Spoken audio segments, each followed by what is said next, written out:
Across the world, the coronavirus pandemic has now killed more than 10,000 people. And in Iran, health officials say it is killing one person every 10 minutes.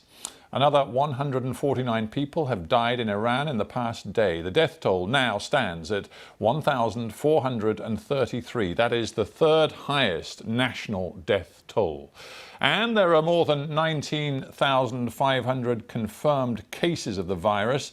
There are reports that many people have ignored warnings not to travel ahead of the Persian New Year. And behind all of the statistics, of course, there are countless individuals desperately trying to hold back the disease's spread, and no more so than on the medical front line in the country's hospitals. BBC Persian's Rana Rampur has been trawling through social media posts, trying to get an idea of what the medic's life is like. A warning, viewers may find some of her report distressing. بچه‌ها سلام خوبین؟ متاسفانه من خوب نیستم. Hey guys, are you all well? Unfortunately, I'm not well. I still have a fever. I'm taking multiple medications. God willing, they will work. 2 days after posting this video online, Dr. Mehdi Variji was dead. This doctor also passed away. She had continued to work even whilst attached to a drip. Dozens of doctors, nurses, and clerical staff have lost their lives battling COVID-19 in Iran. The government is referring to them as martyrs. It's notoriously difficult to get information out of the country, but across social media, medics tell the same story. Our staff are risking their lives here and we don't have the equipment. Just look at how unsafe my clothes are. Just regular plastic bags protect these nurses. Others have had to rely on the kindness of strangers. The public has brought us these shields, but we need disinfectants. We need protective clothes. The quality of what we have is worse than disposable clothes. Doctors here, like everywhere else, are having to make life and death decisions. The hospital is more like a gateway to the next world. This is too painful. So many people are dying. Once you get to the intensive care unit, there is no going back. We don't have enough ventilators. We have to prioritize the young patients over the older ones. Despite building several new field hospitals, Iran has been widely criticized for its handling of the crisis. But the government says it's been severely hampered by US sanctions. They're exhausted and ill-equipped, but they're determined to keep their patients in high spirits. Rana Rahimpour, BBC News. Well, that was Rana's report, and she joins me now via Skype. And Rana, when you take as a whole all of the social media interactions that you've been looking at, does it feel like Iran is at the moment totally ill-equipped to cope with the scale of the crisis they've got? Stephen, it sounds like a lot of help have been sent to Iran, especially help from the World Health Organization. Japan just announced that it's also helping Iran more than $20 million. But the question that many people are asking, especially medical staff, is that why it hasn't reached them, or if it does, it's so slow. We're talking about a very vast country. The coronavirus is now reported in the entire country. All the 31 provinces of the country are battling the coronavirus.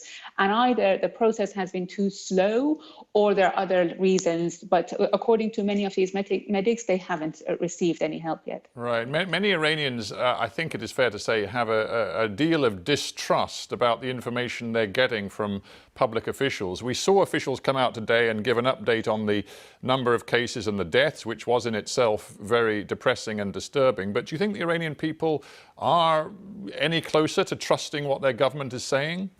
They're not, and most of them believe that these numbers are not accurate. They believe that the numbers are much higher, possibly as close as the deaths in Italy.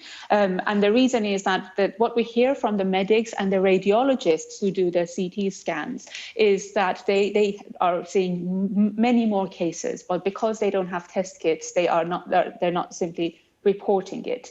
And it's not just the government. The people themselves, because they don't trust the authorities, they're not taking it seriously enough. Today is the Iranian New Year, and we have heard that at least more than 1 million people have traveled internally.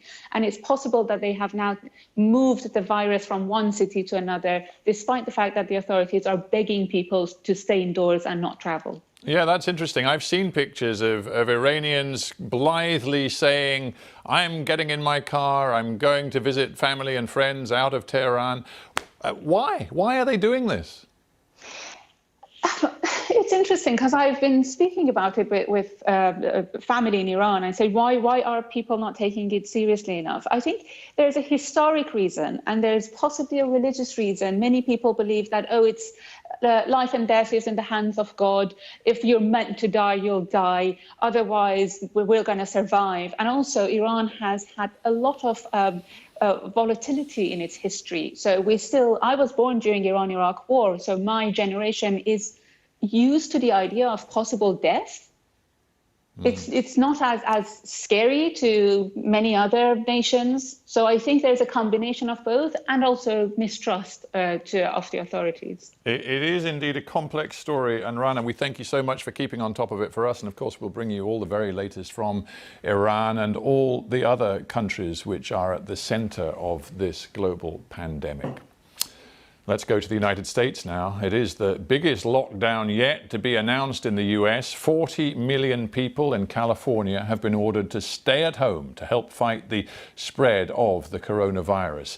In a stark warning, California's governor, Gavin Newsom, said the disease was now forecast to infect more than half of the state's population by May. And it was time, he said, to make some tough decisions. David Willis reports. California is America's most populous state. It's also been identified as one of the main centres of the coronavirus here in the US. Now, the state's governor, Gavin Newsom, is ordering people here to stay at home. We can make decisions to meet moments. And this is a moment we need to make tough decisions. This is a moment where we need some straight talk and we need to tell people the truth. And there's a recognition of our interdependence that requires of this moment that we direct a statewide order for people to stay at home. That directive goes into force and effect this evening, and we are confident that the people of the state of California will abide by it. The governor calling for $1 billion in federal funding to help cope with that, and for the deployment of a US Navy hospital ship in the port of Los Angeles to provide additional hospital beds. California, it's thought, has 20,000 fewer beds than it may need in order to cope with the effects of this crisis. The announcement came less than an hour after officials in Los Angeles County ordered the closure of all indoor shopping malls and non-essential retail outlets. Gavin Newsom has estimated that more than half of the residents of California could contract the coronavirus over the course of the next 8 weeks. David Willis, BBC News, Los Angeles. And staying in the United States, 2 senators, Republican senators, are facing calls to resign over allegations they used insider knowledge to sell off shares before the share prices tumbled due to fears over the coronavirus. Richard Burr, the chairman of the Senate Intelligence Committee, is reported to have dumped up to $1.5 million worth of stock last month. Kelly Loeffler, who sits on the Senate Health Committee, is reported to have sold holdings worth up to $3 million in a series of transactions that began on the very same day as a Senate briefing on the virus in late January. Now, both senators deny any impropriety. Let us get a view of how other countries are dealing with this global pandemic. Argentina has become the first country in South America to impose a lockdown on its whole population. The president has announced a, quote, preventive and compulsory closure from Friday to at least the end of March. People will be able to leave their homes to shop for basic goods, food, medicine. Argentina has recorded 128 cases of the virus and 3 deaths thus far. People in the Philippines have been forced to walk for hours along empty roads to get to work after the coronavirus outbreak prompted a shutdown of public transport in the capital, Manila. From midnight on Sunday, foreigners will not be allowed into the Philippines, although the government says all foreign visitors will be allowed to leave the country. In Portugal, a state of emergency has been declared and the country is in lockdown for at least 15 days. All non-essential businesses will be closed to customers, although restaurants will be allowed to provide takeaway service. The country has 786 cases so far, 4 deaths.